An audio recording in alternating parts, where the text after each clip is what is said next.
Cake.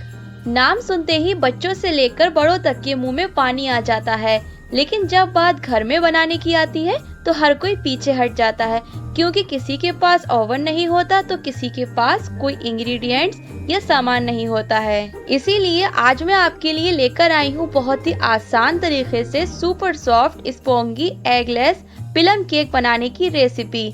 वही Christmas है तो प्लम केक बनाना तो बनता है, और इस केक को हम प्रेशर कुकर में सिर्फ घर में मौजूद सामान से ही बनाएंगे। इसके बावजूद ये बिल्कुल बेकरी स्टाइल बनेगा। सब्सक्राइब कीजिए स्पाइसी फूड कॉर्नर को और साथ में बेल आइकॉन पे भी जरूर प्रेस कीजिए, जिससे मेरी आने वाली हर नई वीडियो का नोटिफिकेशन आपको सबसे पहले मिल जाए। तो चलिए आज की इस मजेदार सी रेसिपी को बनाना शुरू करते हैं।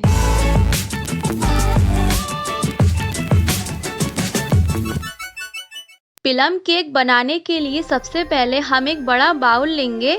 आपके पास जो भी बड़ा बाउल हो वो ले लीजिए, लेकिन आप जो भी बाउल लें वो नॉन मेटल होना चाहिए। अब इसमें हम कुछ ड्राई फ्रूट्स और जेलीज डालेंगे। आपके पास जो भी ड्राई फ्रूट्स या जेलीज हो वो ले लीजिए। तो यहाँ पर मैंने ली है साबुत किशमिश लगभग आधा कप के करीब, लगभग इतनी ही क्वांटिटी के बादाम जिसे मैंने इस तरह से छोटे छोटे टुकड़ों में कट कर लिया है। साथ ही लिए हैं आधा कप के करीब काजू, और इसे भी मैंने छोटे छोटे टुकड़ों में काट लिया है। इसके साथ मैंने ली हैं 10 से 15 खजूरें, इसे भी छोटे छोटे पीसेस में कट कर लिया है। यहाँ मैंने लिए हैं सेम वही क्वांटिटी आधा कप के करीब अखरोट, और इसे भी मैंने टुकड़ों में काट लिया है। साथ ही 1 कप के करीब मैंने टूटी फ्रूटी ली है रेड और ग्रीन कलर की, और लास्ट में हम डालेंगे थोड़ी सी चेरी। चेरी को मैंने इस तरह गोल पीसेस में कट कर लिया है। अब इन सभी ड्राई फ्रूट्स और जेलीज को हम मिक्स कर लेते हैं, और अब इसमें हम डालेंगे 100 ml ऑरेंज जूस, और ऑरेंज जूस को इसमें अच्छी तरह से मिक्स कर लेते हैं। अगर आपके पास ऑरेंज जूस नहीं है तो कोई परेशानी नहीं है, आप इसमें फ्रूटी भी ऐड कर सकते हैं। ये इस तरह के पैक या बॉटल में भी मिलती है, और आसानी से ये मार्केट में मिल भी जाती है, तो आप इसे भी डाल सकते हैं ऑरेंज जूस की जगह। तो मैंने इसे सही से मिक्स कर लिया है, और अब इसे हम 2 से 3 घंटे के लिए ऐसे ही नॉर्मल टेम्परेचर पर सोक करने के लिए रख देते हैं, मतलब भिगाने के लिए। मैंने इसे 2 से 3 घंटे के लिए भिगोकर रख दिया था। तो ड्राई फ्रूट्स तो तैयार हैं। अब इसे हम एक दूसरे नॉन मेटल बाउल में निकाल लेते हैं। वैसे तो प्लम केक बनाने के लिए कहीं कहीं पर इन ड्राई फ्रूट्स को महीने भर पहले से ही भिगा कर रख दिया जाता है, और वो लोग तो इसे दारू में भी भिगा कर रखते हैं, लेकिन हम लोग तो ऐसा वैसा कुछ डालने वाले नहीं है इसमें। हम तो इसे जूस से ही बनाएंगे। अब हम एक बाउल लेंगे और इसमें डालेंगे 50 ग्राम सॉल्टेड बटर। अगर आपके पास बटर नहीं है तो आप रिफाइंड ऑयल या देसी घी भी डाल सकते हैं। इसी के साथ हम इसमें डालेंगे 150 ml गरम दूध। गरम दूध इसलिए हम डालेंगे जिससे बटर अच्छी तरह से डिसॉल्व हो जाए, और इसे अच्छी तरह से मिक्स कर लेते हैं। और अब इसमें हम ऐड करेंगे 1 कप पाउडर शुगर। आप जो भी शक्कर यूज करते हैं उसे मिक्सी में डालकर पीस लीजिए और उसका फाइन पाउडर बना लीजिए और उसे ही यूज कीजिए। मैं भी इसी तरह इस्तेमाल कर रही हूँ। अब इन तीनों चीजों को विस्क से अच्छी तरह से बीट कर लेते हैं, मतलब फेंट लेते हैं। अगर आपके पास विस्क नहीं है तो कोई बात नहीं है, आप इसे चम्मच से भी बीट कर सकते हैं। और इसी के साथ हम इसमें डालेंगे 1/4 टीस्पून वेनिला एसेंस। इसे भी अच्छी तरह से मिक्स कर लेते हैं। अब हम एक छलनी लेंगे और इसमें डालेंगे 100 ग्राम मैदा, साथ ही 1 बड़ा चम्मच पूरा भरकर कोको पाउडर। अगर आपके पास कोको पाउडर नहीं है तो आप इसकी जगह कोई भी डार्क चॉकलेट मेल्ट करके ले सकते हैं। इसी के साथ हम इसमें डालेंगे आधा छोटा चम्मच बेकिंग पाउडर। यहाँ पर मैं डबल एक्शन वाला बेकिंग पाउडर यूज कर रही हूँ, और 1/4 छोटा चम्मच बेकिंग सोडा। अब इन सबको छान लेते हैं, जिससे अगर कोई भी लंप हो तो वो रिमूव हो जाए। इस तरह छान कर डालने से जो केक का बैटर है वो एकदम बढ़िया बनता है। और साथ ही साथ सभी इंग्रेडिएंट सही से मिक्स भी हो जाते हैं।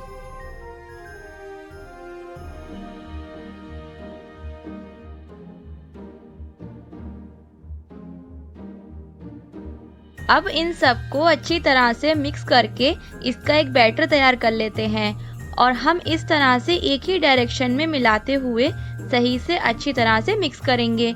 ये नहीं कि हम चारों तरफ डायरेक्शन से मिलाएंगे, हमें एक ही डायरेक्शन में चलाते हुए बैटर को तैयार करना है। ऐसा करने से बैटर एकदम स्मूथ बनेगा। देखिए केक बनाना कितना आसान है, बस आपको लगता है ये हार्ड है, लेकिन ऐसा कुछ नहीं है। और मैंने आपके लिए बेकिंग को इतना ज़्यादा आसान बनाया है इस वीडियो में कि इस केक को तो हर कोई बना लेगा। तो बस बैटर हमारा तैयार है और हमें इसी तरह बैटर की कंसिस्टेंसी रखनी है। आप देख सकते हैं कि एकदम परफेक्ट बना है बैटर। अब इसमें हम ऐड करेंगे ड्राई फ्रूट्स जो हमने सोक करके रखे थे वो।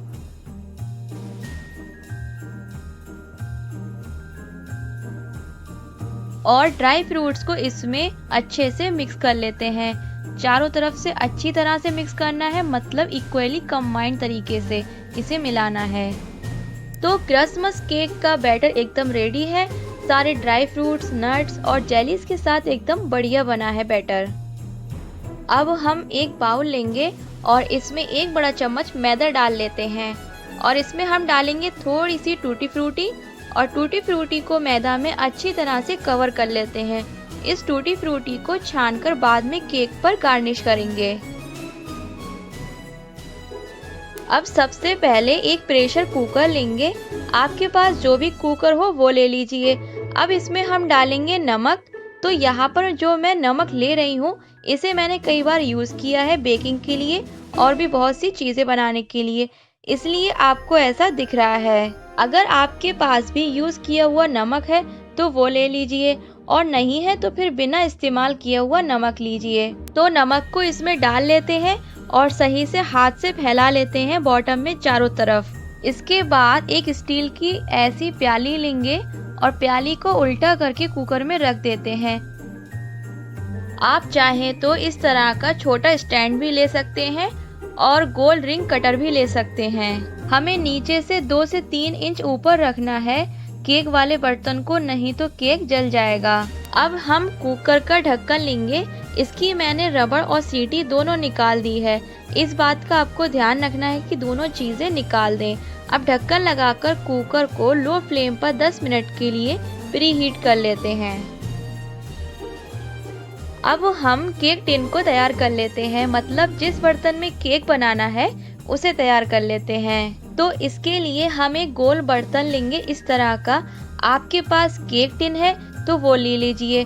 अब इस डिब्बे को ऑयल से ग्रीस कर लेते हैं। यहाँ पर मैं रिफाइंड ऑयल का यूज़ कर रही हूँ, आप बटर या देसी घी भी यूज़ कर सकते हैं। अब एक बटर पेपर लेंगे जिसे मैंने गोल काट लिया है और बटर पेपर को हम लगा देते हैं।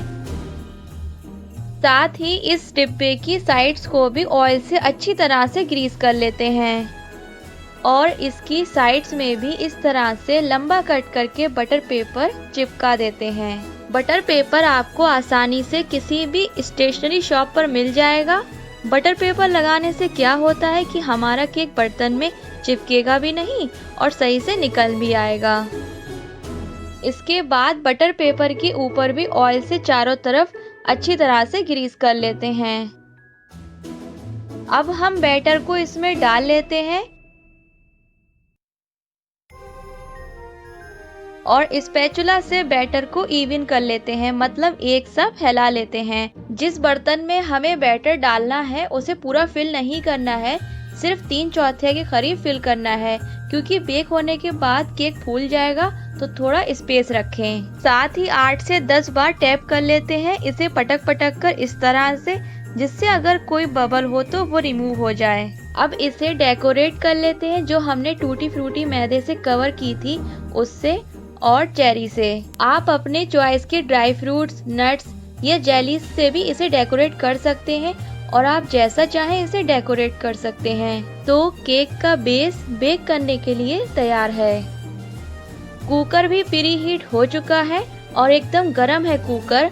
अब इसमें हम ध्यान से बर्तन को रख देते हैं। बर्तन को आराम से रखें क्योंकि कुकर गर्म है। साथ ही कुकर का ढक्कन लगा देते हैं और इस केक के पकने में 80 से 90 मिनट लगेंगे। तो शुरू के 30 मिनट हम इसे लो फ्लेम पर पकाएंगे। इसके बाद हम फ्लेम को मीडियम कर लेंगे। तो 90 मिनट हो चुके हैं। कुकर का ढक्कन हटा देते हैं और केक को चेक कर लेते हैं। ये देखिए, टूथपिक डालने के बाद ये ऐसे साफ निकलनी चाहिए। इसका मतलब है केक अच्छे से बेक हो चुका है, मतलब पक चुका है। अगर आपके पास टूथपिक नहीं है तो हम नाइफ डालकर भी चेक कर लेते हैं। ये देखिए, नाइफ एकदम क्लीन निकल आई है। तो अब हम बर्तन को आराम से निकाल लेते हैं। ध्यान से निकालना है बर्तन को क्योंकि कुकर गर्म है। तो अब केक को पूरी तरह से ठंडा हो जाने देते हैं। केक को ऐसे बिल्कुल नहीं छोड़ना है वरना केक हार्ड हो जाएगा। इसलिए हम इसे कपड़े से कवर कर देते हैं और केक के ठंडा होने तक का वेट करते हैं। तो केक ठंडा हो चुका है। अब नाइफ से इसकी साइड्स को लूज कर लेते हैं इस तरह से। इसके बाद एक प्लेट को ऊपर रखकर केक को निकाल लेते हैं और बटर पेपर को रिमूव कर लेते हैं। ये देखिए, लग रहा है ना एकदम बढ़िया बेकरी जैसा केक। अब जिस प्लेट में हमें सर्व करना है उसे ऊपर रखकर केक को सीधा कर लेते हैं। वाओ, कितना बढ़िया बनकर तैयार हुआ है ये केक। आपको कहीं से भी लग रहा है कि हमने इसे प्रेशर कुकर में तैयार किया है। और अब मैं आपको इसे कट करके दिखाती हूँ। ये देखिए, कितना बढ़िया कमाल का बनकर तैयार हुआ है ये केक और एकदम स्पंजी बना है। आपको देखने से ही पता लग रहा होगा। और कितने अच्छे तरीके से ये बेक हुआ है, आप इसकी लेयर से ही पता लगा सकते हैं। इस केक में ड्राई फ्रूट्स, नट्स, जेलीज, इन सब का जो कॉम्बिनेशन होता है वो बहुत ही कमाल का होता है। ये केक जितना बढ़िया आपको देखने में लग रहा है उतना ही बढ़िया ये खाने में भी लगता है। और अब मैं आपको फोर्क से भी कट करके दिखाती हूँ। ये देखिए, कितना स्पंजी और सुपर सॉफ्ट बना है हमारा केक। तो क्रिसमस पर इसे ट्राई कीजिए और मुझे बताइए कि आपको आज की मेरी ये इजी केक की रेसिपी कैसी लगी। उम्मीद करती हूँ कि आपको आज की मेरी ये बढ़िया सी रेसिपी जरूर पसंद आई होगी। अगर हाँ, तो मेरी आपसे हम्बल रिक्वेस्ट है कि वीडियो को ज्यादा से ज्यादा लाइक और मेरे चैनल को सब्सक्राइब करें। और जब आप इस केक को बनाएं तो मेरे साथ अपने एक्सपीरियंस भी जरूर शेयर करें।